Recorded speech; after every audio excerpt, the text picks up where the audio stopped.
The Great Wall of China, built thousands of years ago to keep out China's enemies from the east, and now open to its friends from the west.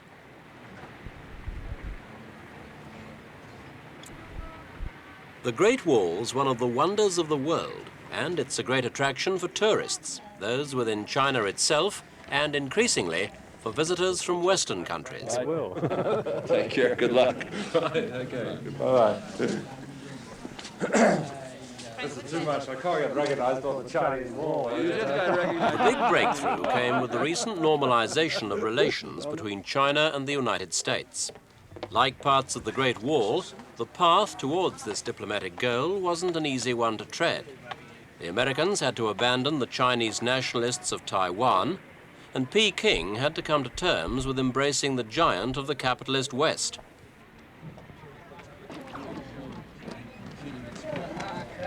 It's a goal that's been reached in spite of drastic changes of leadership. The process was started by former President Richard Nixon and the late Chairman Mao Zedong, two men whose reputations have since suffered badly. It's fallen to the Carter administration and the leadership of Chairman Hua and Vice Premier Deng to enjoy the final fruits.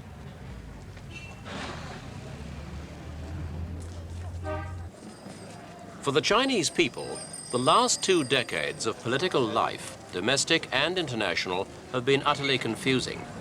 The major shifts in foreign policy have always been explained and justified to them by the leadership, and China has anyway managed without much contact with the outside world. But the internal happenings, touching on people's everyday lives, must have confused and troubled them greatly. Just how much, the West is just beginning to find out, as visiting film crews and reporters are allowed to come and see for themselves. What's certain is that a great process of democratization is underway, and in its most visible form, it's found in that traditional Chinese medium of self-expression, the wall poster.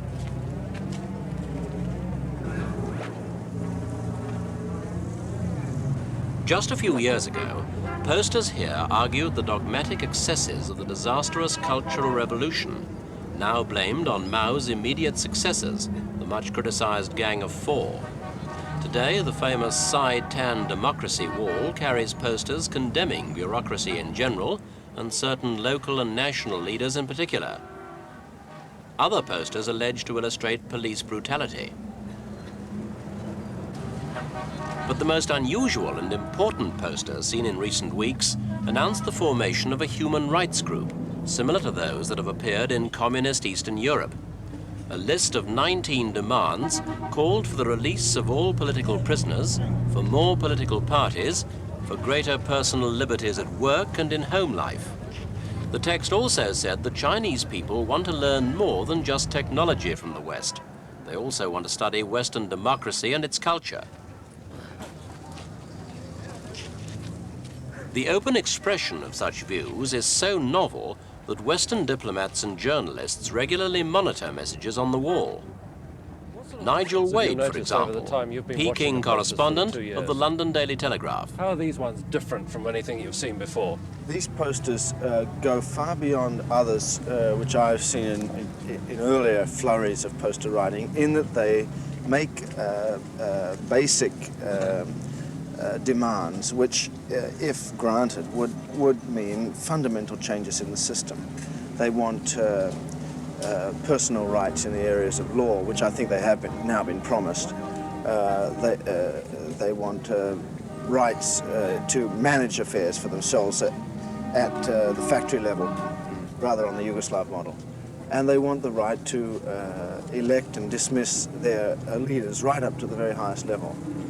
Is there the birth of some sort of movement here, do you think? These posters, not all, but some, I'm sure reflect the existence of a dissident community, however small, which Western China watchers could never be sure before actually existed. There are three separate groups have signed posters here. Two calling themselves democracy study groups, one which put up the open letter to Carter, calling itself the Human Rights Group. Now, no foreigners know how big these groups are, or if indeed they really are groups, or if they're separate from each other. But if they are three different groups, I think you have there the nucleus of a dissident community, which poses all sorts of problems for the leadership. How do you deal with a dissident community? How do you take down a poster accusing you of not allowing people the right of free speech without proving the accusation to be true?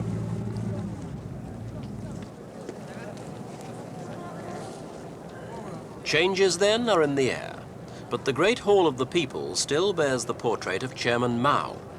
Although he too has been criticized in the posters, his thoughts still dominate the official party slogans and manifestos.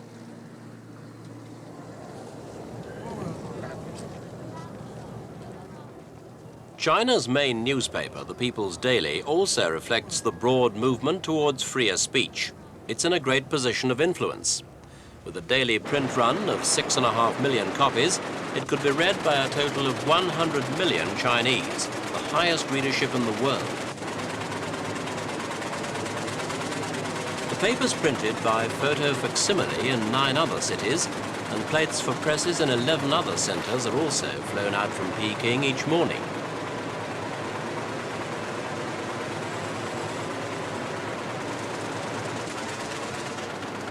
The 6 pages of editorials and selected reporting generally make dull reading.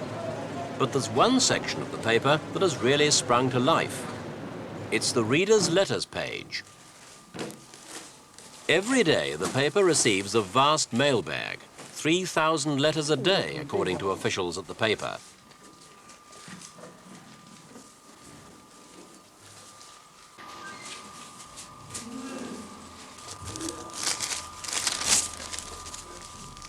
Like the wall posters, the letters talk about almost everything. A lot of individual grievances are aired. There's criticism about the party organization and bureaucracy. Homemade goods are criticized, often with suggestions on how to improve them. And even the central government of Chairman Hua doesn't escape criticism.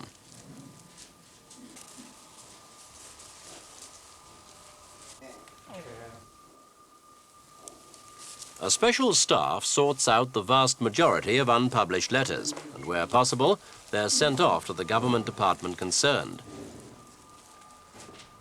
This sudden spate of letter writing is seen as another sign of the new moves towards democracy.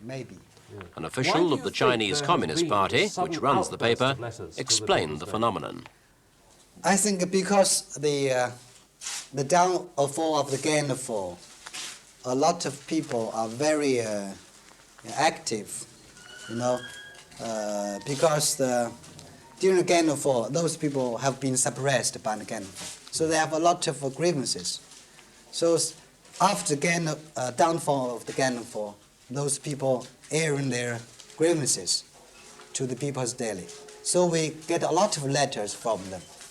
Has it surprised you at the People's Daily, this sudden rush of letters? No, we don't think so. But you've never had so many before in the history of the paper. Compared with before a cultural revolution, we think that the numbers have been gone up. Oh, maybe is this part of the new democracy in China, do you think? I think so. This is the demonstration of democracy of China now. It's very interesting. Well, The new democracy is also evident on the university campuses. Peking University, for example, almost shut down completely as a center of learning for 10 years following the Cultural Revolution. But now classes are underway again. Emphasis is placed on the learning of English. Out of the 8,000 students at the university, over half receive some instruction in English, which the Chinese consider vital if they're to improve their technological and cultural links with the West. In fact, English has now become China's first foreign language. Yes, why is it that children learn their mother tongue so well? Many of these students are older than they look. They're aged up to 30, catching up on the training they were denied while the universities were closed. So much for the reading aloud. 朗读就坐在这儿。 The children are shouting, "Help! Help! Help!" They don't know what to do. There are lots of Chinese comrades. The teaching material's rather old-fashioned, but there's no doubting the students' ability, keenness and sense of humour, as we found at an informal meeting. I want to be a teacher, because it used to be my profession. You were a teacher before? Yes, I were a teacher before. Of English? A teacher of English. Oh, really? Yeah. So you've come to improve your English? Yes, yes. Yes, yes. What do you all think, as young people, of the kind of new modernizations that are going on here? The wall posters, everybody talking freely and so on. Is it a big surprise to you? No. You see, in New China, we have set up 3 constitutions since liberation. The constitution said that every Chinese people has freedom of speech. We can say anything we like. And you see, I think you've seen the big character poster on the wall for democracy in Xilin Street, right? Yes. It's a, how to say, it's a symbol of freedom. Yes. It's a symbol of freedom. But it wasn't always like this, was it? I mean, you couldn't speak freely before, could you? Before the Gang of Four, we couldn't speak freely, but now, and since they were smashed by Chairman Hua, we can speak at our own will. Really? Yes, very freely. Do you go and write wall posters? You mean write posters? No, I haven't. Only because I haven't time to. I think inside. But I think many young people in other factories, they write many posters. She's too busy learning English. But what about some of the things that we have in the West? I mean, would you, for instance, like to be able to have cars when you are older? No. Well, you don't want a car? No, because I like physical training. I like to rent. I don't believe it. You wouldn't like to run from here to Shanghai, would you? I like to take a plane. You take a train or a plane? Plane. Do you think that life is... Vice Premier Dung has a plan which has come to be known as the Four Modernizations.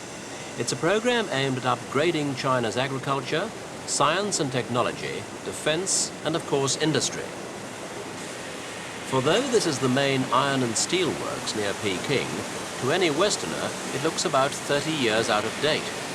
To be up to date, it needs a much bigger blast furnace, and the 30-ton converters would be replaced by ones with a capacity 10 times greater.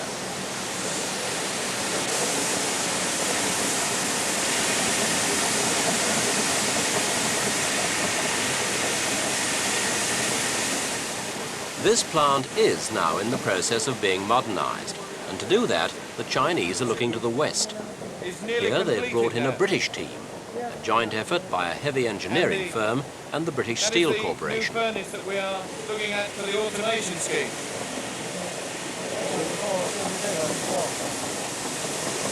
And the new number 1 is next to it. At this stage, they're drawing up plans to tell the Chinese exactly what needs modernizing and improving and how they should go about it. In spite of the old machinery, the output at these works is very high. The factory reached its yearly production well ahead of schedule, and the British team have said that the quality of their produce is excellent.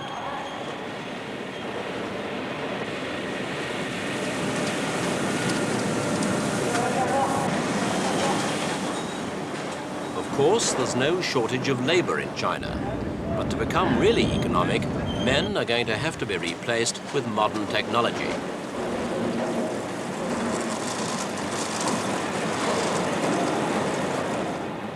So though labor shortages aren't a problem, new methods must be introduced if China is going to make her steel industry efficient and competitive.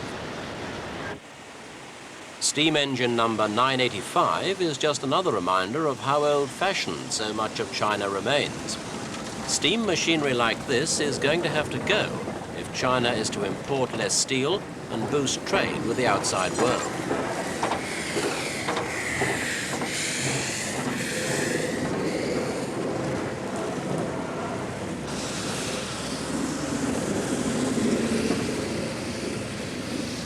Of the four modernizations, it's the one involving agriculture that's most going to affect the people, simply because most of the Chinese population still lives in rural areas. Much of the farming's carried on in the old-fashioned way. Lots of hand tools, lots of bending. Agriculture is still the basis of the Chinese economy, with self-sufficiency in food remaining high on the list of priorities.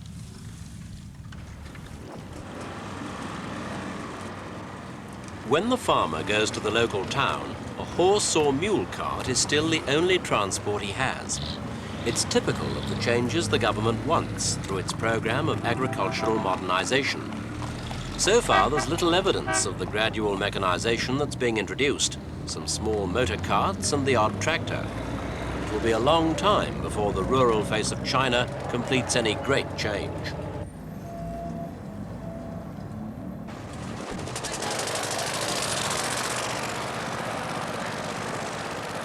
Here, the Chu Sen Production Brigade, all 800 of them, are doing their bit for modernization. They've decided to level some of the fields belonging to their local commune, so that in future, tractors can come in to work the land. They've set two, many with no more than spades, rakes, or even bare hands. It's a demonstration of the single-mindedness with which many Chinese will approach even the most daunting of tasks.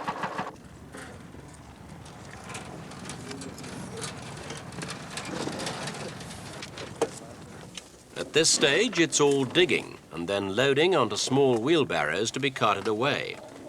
They're using a system of trenches to move the earth to create a new upper and lower field, but it's slow work when it's done by the spadeful.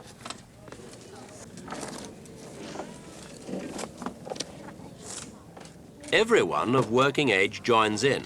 For women, it's from 15 to 60. For men, it's up to the age of 66. There's no unemployment at the moment, for every available pair of hands is needed to lay the groundwork for the new farming.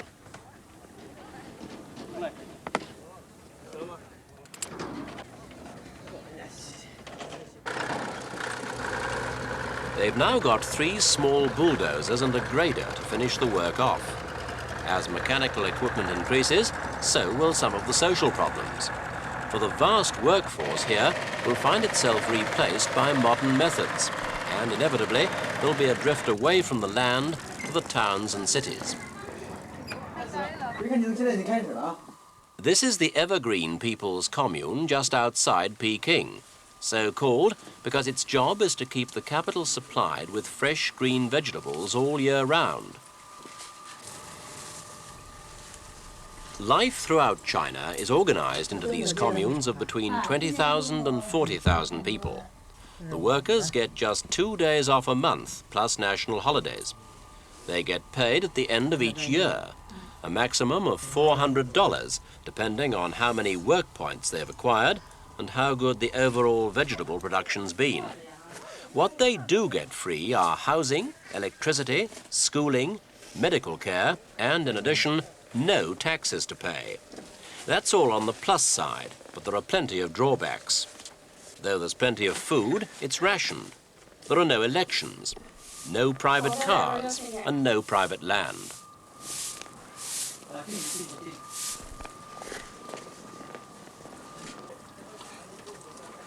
As with so much else in China now, the commune system is developing. Some private farming on commune land is allowed, and one family was especially proud of one of their own possessions, a pig, to provide a little extra variety to their diet. Along with some freedom of speech and renewed contact with the outside world, China appears to be allowing some private interests back into the system. Deng Xiaoping has been the architect and motive force behind the campaign. But in the field of foreign affairs, the rising star is Vice Premier Geng Piao, who spoke to us in the Great Hall of the People in Peking. The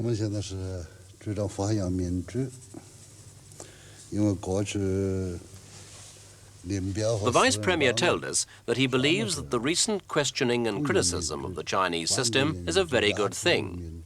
He sees the modernization program as a means of satisfying many of the critics, because in the long term, it will mean shorter working hours and improved living conditions. The new Chinese leadership has found another arena to use as a means of emerging from their self-imposed isolation from the rest of the world: sport.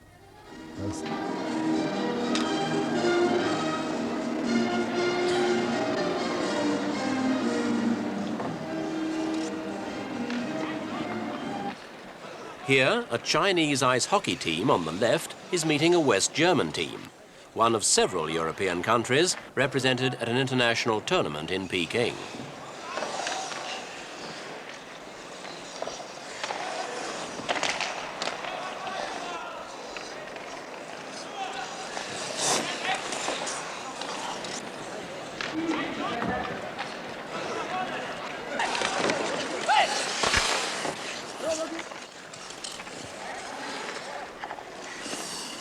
The Chinese love sport.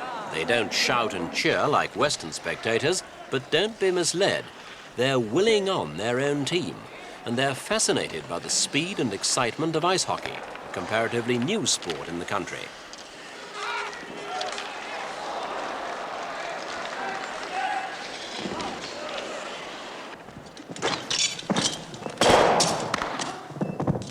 Now to one of the oldest of sports, the Chinese martial art called wushu.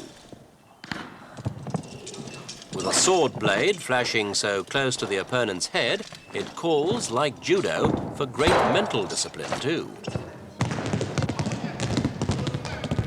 Basketball's one of the sports the Chinese think they can do well, especially with their women's team. Chairman Mao was keen on sport, and he called on the masses to take up sporting activities for their health's sake. Hence his much publicized swim in the Yangtze River. Not much came of this plan, though, and now the new leadership blames that failure, like so much else, on the machinations of the Gang of Four during Mao's declining years.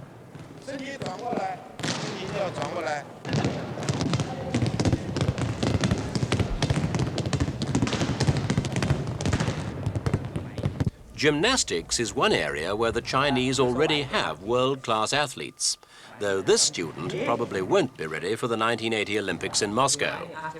Anyway, China's officially still undecided whether to go there. China's been isolated from the Olympic movement for many years, the stumbling block being the participation of Taiwan. The Chinese are certain, though, to be at the 1984 Olympics, and then they're expected to spring a few surprises.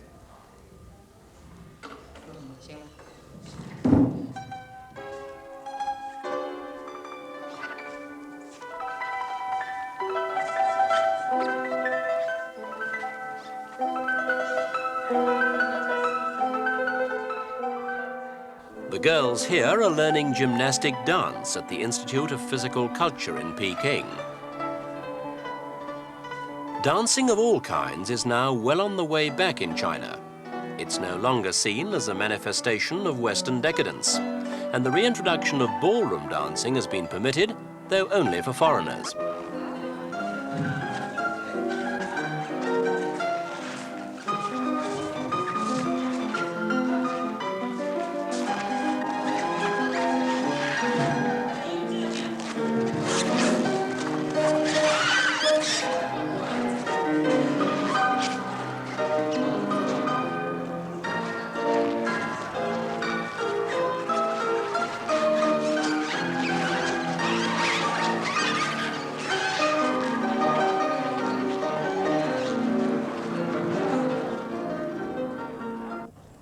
And so China is opening up with a wide program of free speech and democratization, symbolized by the Sai-Tan wall of posters.